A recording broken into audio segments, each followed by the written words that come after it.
So Kate, what's the reason we're talking today? Because there's so many things I'd like to ask you about, but why are we speaking now? We're speaking now because we're going to talk about this new university in Hereford, which is a new way of teaching engineering in a very practical way. So it's called NMITE, the New Model Institute of Technology and Engineering, and it's a really exciting new initiative. And we'll hear all about that in a second, but people may not have heard of you and your work a year or so ago. But they certainly have now, because you were the boss of one of the huge successes of the COVID crisis that we've just all lived through. What was the experience like of leading the vaccine task force? It was completely manic and really quite fun. So I got a call in early May, and by the end of June, we'd got the team assembled. We'd already prioritised the core vaccines we were going to prioritise for the UK. And it worked actually really quite well. So everything was done on Zoom. We couldn't have done it if we actually had to physically meet, because I think the time it would have taken would have just delayed us. And I organised basically 8 o'clock meetings on Monday, Wednesday and Friday, and we just rattled through it.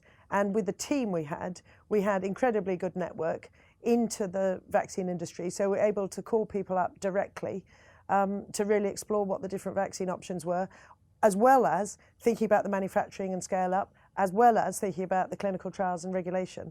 So it worked. It was fun. And if somebody like me is not well versed in science and technology and engineering, just spell out why this time scale of what you achieved is so unusual. Because to get a vaccine into people's arms at this rate is profoundly unusual, isn't it? It's astonishing. So the previous record, from the time taken from identifying the original virus or pathogenic agent to the point at which a vaccine was approved in the US, the quickest that's ever been done before was measles. And that was identified in 1953 and approved in 1963. 10 years. Yes. So we clearly have got improved vaccine formats and technology, but what we didn't know is how much could we realistically compress that timetable. And clearly our goal was to get it done in 2020, and that's what we did achieve. Now that was a massive stretch goal, and at the time, this time last year, most people did not think that would be possible. But it was a heroic collaboration between industry, academia, governments, regulators, scientists, manufacturing. It was astonishing collaboration. But was it really as simple as people just working together better? Or was there something about the moment and the fact that everybody around the world knew how profound the risks were from COVID? You know, we were all looking at the world around us seeming completely alien. You know, was that also a part of the urge, I suppose, to do everything you could? No question that having a very clear mandate and need to actually stop people from dying is a very powerful motivator to get people to work hard. So that we were working evenings, weekends. There was no difference between a Saturday and a Sunday from any normal day. And I think it is a powerful motivator. And it meant that we were able to bring people together with very specific skills, and they all knew what they needed to do and they got on with it. And what was different about how that project was run though? Because, you know, having worked in and around Westminster for a long time, let's just say diplomatically, Whitehall government does not have the best reputation for making things happen quickly. Now, there are all sorts of reasons for that. Many of them are very noble, good reasons, being careful with taxpayers' money, you know, making sure that everything is completely up to scratch and above board. But what was the difference in how this project was run? And what, therefore, are the lessons, do you think, for other projects and other ways of learning?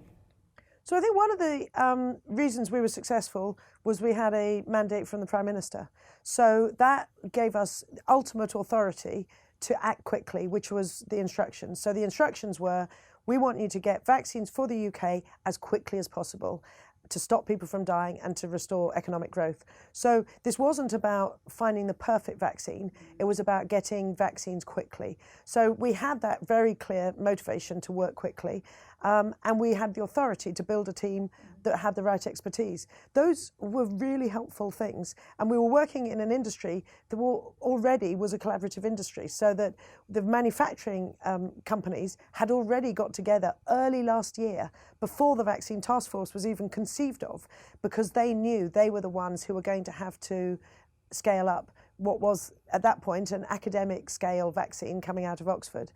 But you mentioned lots of different actors, though. So you've got manufacturing, you've got academia, you've got a clear instruction from government. You've also got people who, normally are used to getting big checks. So what was it like putting a team like that together? And are there more lessons from that in terms of people from all sorts of different disciplines getting together to focus on a goal rather than people working in their own areas? I think there's a massive lesson about combining industrial expertise with the excellence from the civil service, so that we were able to basically build half the team, which covered the vaccine selection, manufacturing, clinical trials, and then the pandemic preparedness, because that was a core aspect of what we were doing to make sure we would be better prepared for next time, because of course we knew viruses mutate, so variants were expected, and of course new pandemics are expected also. But we were able to combine that industrial expertise with the expertise from the civil servants in procurement and negotiation, in project management, and actually in the international diplomacy, because we were very dependent on working with other countries for supply chains and for thinking about how can we work cooperatively to get vaccines to those countries that need it. So actually I think the lessons about combining the best from industry and the best from government are ones that should be taken forward. And what was the difference, do you think, or do you think there was a difference that the team was led by a woman? Well, I think so. I think, yes, because I think that women are just practical, and we are able to juggle things, because that I think women are particularly good at, and we're not so egotistical. So we're able to actually just get on with doing things because we know what it is we're trying to achieve, and we will find solutions for the inevitable hurdles that we're going to face. And I feel very strongly about that. So if you look at our steering committee, I have fabulous women on the team. So Divya, who ran our clinical trials work, is an absolute force of nature, and she was juggling managing young children at home with running the trials, working with the investigators, working with the companies that were running the trials. I mean, it was exceptional. And then I had Ruth Todd, who is a manufacturing engineer who has run several factories, and she builds submarines. And that's why all our vaccines have submarine code names. And so she basically led all the delivery aspects of the vaccine task force. And again, I've never met Ruth. And yet, You've never met her? Was all on Zoom? It was all done on Zoom. And she is an absolute consummate professional. And so there was no hesitation about her leading her programs, because she knew exactly what she was doing. And then we had Maddie McTurnan, who led our commercial negotiation and shaped the entire contracting side of what we did. Again, you wouldn't want to be on the other side of a negotiation with Maddie. And so with very strong women leaders like that in the team, it's not surprising I think we were effective. Now, of course, we were complemented by some outstanding men as well, but I think having that blend is really important. And as a woman who's done lots of high-profile work, but this will have been certainly the public profile, this was the biggest thing that you've ever done. Do you think that women still do face different challenges, whether in engineering, which we'll come to in a second, or anything else? I think we face different challenges just because, as women, and speaking obviously for myself, is I still don't have the same sort of brash confidence of a man. So that if I'm asked to do something, I will look at all the reasons why I can't do it rather than the reasons why I can. And I think that is something that we just need to get over.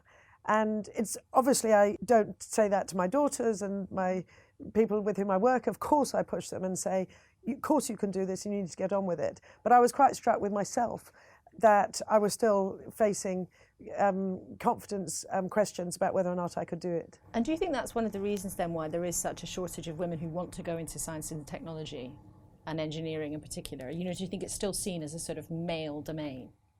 I think it probably is seen as a male domain, as is finance. But actually that doesn't mean you can't be good, and I think the opposite. I think you can be exceptionally good as a woman going into these male-dominated industries, because I think with the sort of insights of a woman, you'll be able to look at things in different ways, find different solutions in ways that may not be so obvious to men. You can get round them?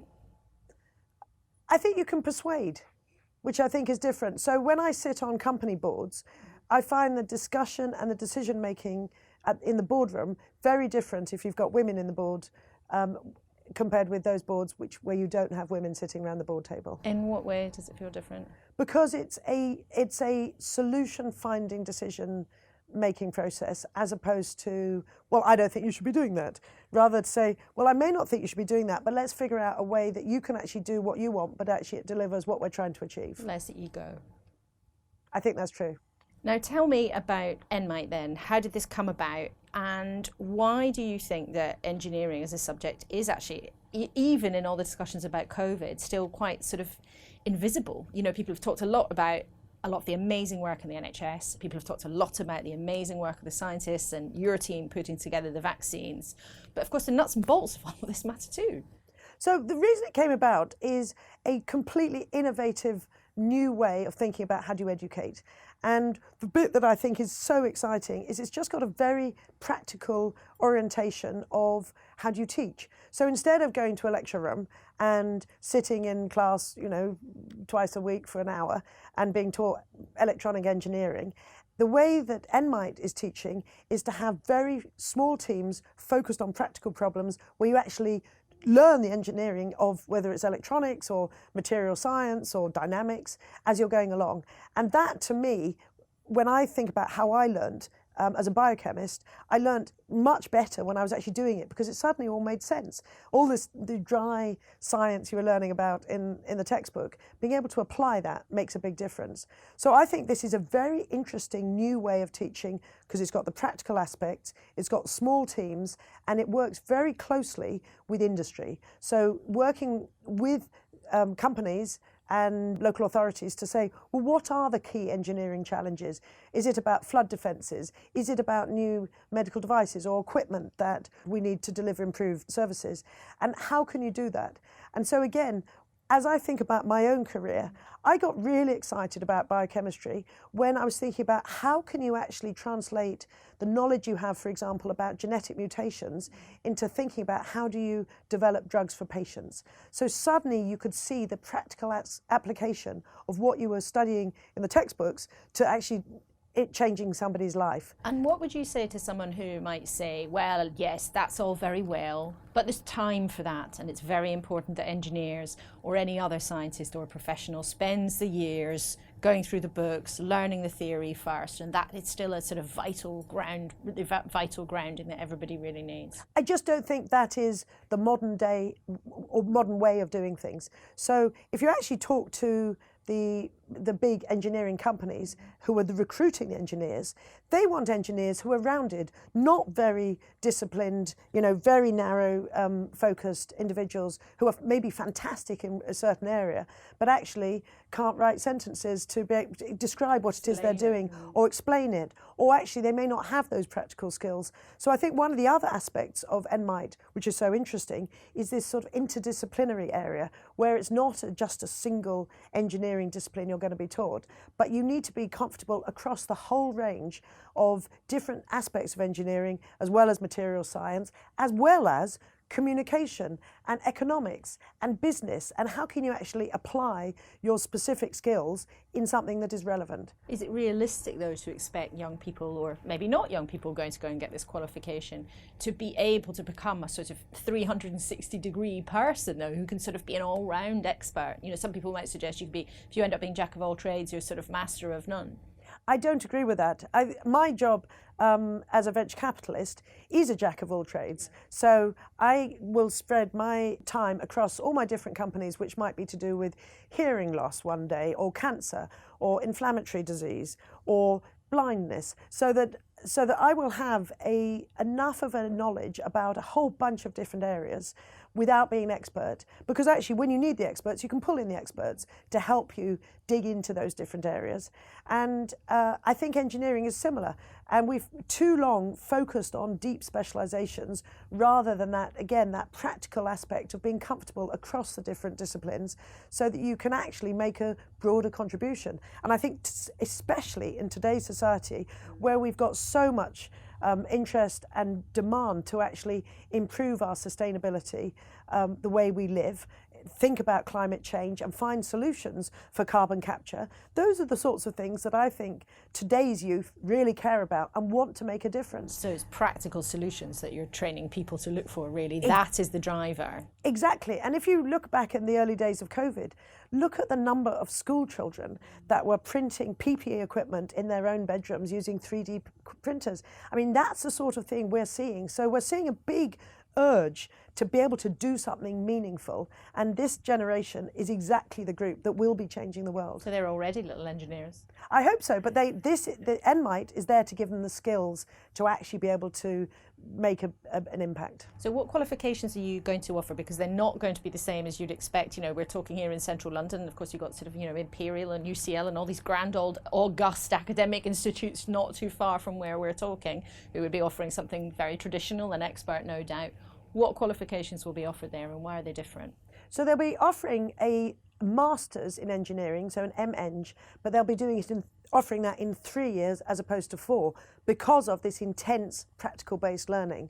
So again, it's a very interesting way to enhance your skills, but do so even more quickly than would be offered at Imperial or UCL or any of the other more traditional universities. And who are you looking for? So what NMITE is looking for are people who are willing to think out of the box. So this is not somebody that wants to go down a proven path, because this is not a proven path. We want people that are the innovators, who are the change makers.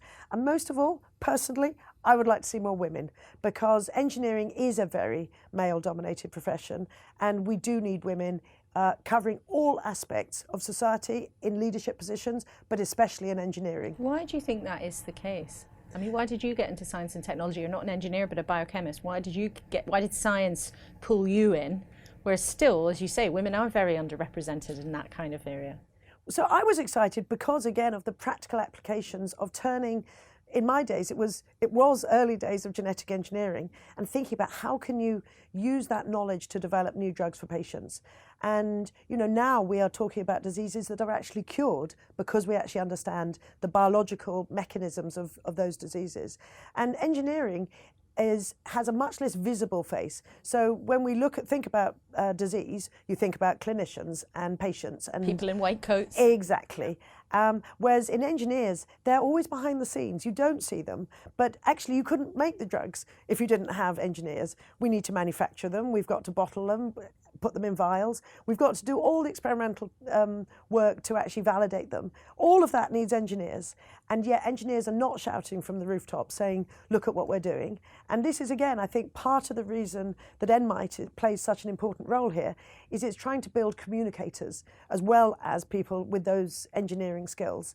And it's going to be in your hometown.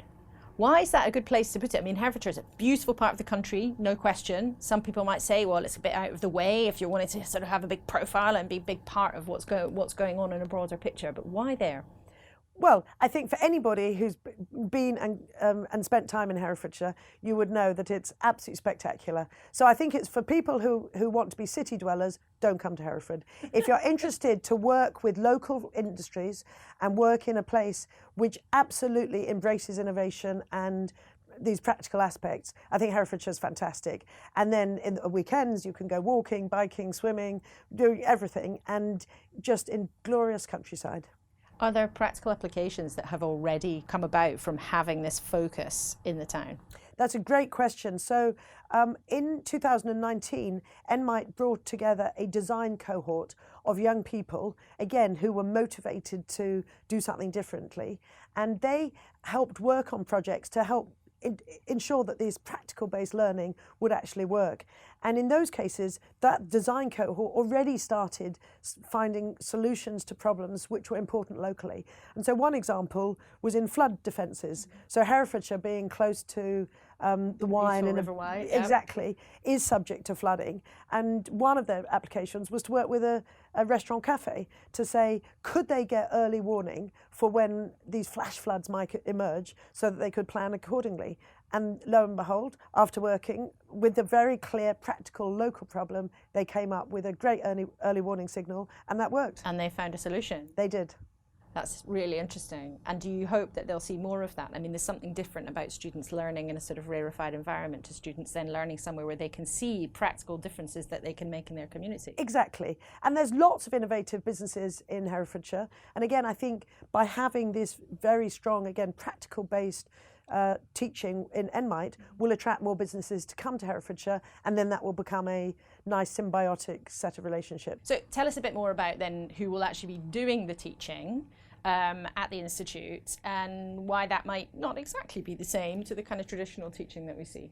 So one of obviously the core theses of NMITE is that the teachers need to have that practical experience. So yes, they are academics who are deep experts in their different disciplines, but they've all got that very clear practical experience of how do you apply different aspects of engineering to solve real world problems.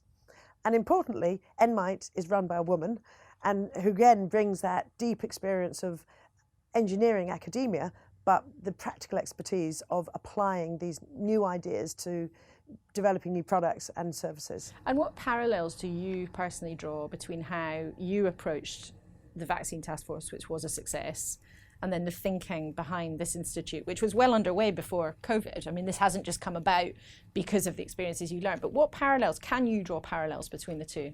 One of the key parallels, I think, is the partnerships that we had to put in place very quickly at the Vaccine Task Force, working with the different vaccine companies, with the different manufacturing organisations, the fill-finish companies, and of course the people running the clinical trials. So we had to work very closely in partnership so that we could really support the acceleration of the vaccine development. It's very similar in NMITE, where we'll be working with local and national businesses to solve real-world problems and to do so quickly. We have a massive climate challenge facing us globally, and the sooner we can come up with game-changing new ideas and products, the sooner we're going to be able to start limiting the damage that we're doing to the earth. And an awful lot of that sounds like common sense, but it is also the fact that the Vaccine Task Force sort of suspended the rules as normal. So what, why is that? Where is that sort of disconnect? Because when you talk to anyone in government, frankly, about lots of other projects as well, people always say, oh yeah, what you really need is a small group of people who really know what they're doing, and you let them get on with it, and then things tend to work. And actually when things get stuck in the system and they have to go through all the usual hoops, often that's when you end up with a bit of a disaster. Why is it unusual that you work like that, and also that this institute that you've been involved in setting up is unusual? Well, I think it's worked where you have people with that expertise, the relevant expertise, being tasked to do a problem. And frankly, we couldn't have done it if we didn't have manufacturing experts and clinical trial experts and vaccine experts. And the same thing is true for NMITE. You need to have the relevant expertise, both teaching and ensuring that the right skills are being taught, so that the people coming out, when they come out with their Masters of Engineering, actually have the capabilities that actually are needed for the real world. And one of the qualifications that it's going to offer is not just an MEng, but it'll be an integrated engineering. So why is that different, and what kind of jobs do you expect people to go on to after that? So the reason why it's different, because being an integrated engineering degree, is that it covers the full disciplines of different engineers. So people won't come out just as a mechanical engineer or a civil engineer or an electronics engineer. They will have covered all disciplines of engineering, which really matters, because ultimately, if you look at fundamental real-world challenges, it's not just a single civil engineering task. You need to be able to go across the piece. And so that, I think, is important. And the sorts of jobs are the ones that the companies that NMITE is working with now are seeking, because the whole programme has been designed with employers in mind, and working with employers to say, well, what are the skills you want from your engineers? And what we are hearing from industry is they want engineers that are well educated and practical across the different disciplines, and able to communicate and able to understand the economic benefit of what they're doing. So a broad sort of interdisciplinary graduates is what we seek to spit out the other end. And why do you care about it so much? I care about this because it is a fundamental new way of teaching in a field that has been dominated by men for too long. And every aspect of this new university, in terms of the practical engineering, the gender balance, thinking about things much more holistically and in a much more integrated way, are things that I think are the ways that we should be being taught. And it certainly when I think about how I was taught, I would like to have had more of the practical experience working in those smaller teams, tackling real world problems. And I think we can do that with engineering. And it's high time that more women got into the field of engineering and started getting leadership positions. And for citizens and consumers, what impact do you hope this kind of approach might have? I mean, presumably you hope it might be replicated by other institutions if it's successful, but do you think ultimately you might be able to sit here in 10 years and say, look at what we did, it really changed things for people? I think it will change the way that teaching is delivered. So this idea of very intense periods to actually solve real world problems in a practical way, I think is much better way of teaching, rather than, you know, you learn some electronics over the course of a year by going to lectures. So I think there will be a shift in how teaching of these practical subjects is delivered, and I would hope that we will end up with more innovation, and that's ultimately what we want. We want to provide new solutions to improve the way we live our lives. Why should women apply, though? Because, you know, there's a historic shortage of women going into engineering. It's a bit better than it was, you know, some years ago, but it's still there. So why should they apply to your place? I think women should apply to NMITE because we are naturally good problem solvers, and NMITE will give us the skills to be able to actually develop those new products for the future that will help change and improve the way we live our lives. There is, though, a real old cliche that engineering's about, you know, sort of clunking machines and heavy tools, and that women would, you know, gravitate more towards medicine or nursing if they want to really help society. But what would you say to that? I completely recognise that women do naturally moved and appeal to the medical and the clinical and the nursing and the caring profession. But engineering is actually the way that you can actually change people's lives, because behind the delivery of those healthcare or medical services are actual products and tools and techniques and diagnostics. Without engineers, they wouldn't be there. And so this is a way to have a very clear impact on the improvement and delivery of health. And just finally, because I've always wanted to ask you this, what was it like for you when you got the call or the email or the message or whatever saying that the first trial of the vaccine had worked? I was just over the moon. We knew that the trial had been recruited rapidly, and we knew it had been recruited in regions where there were high case numbers.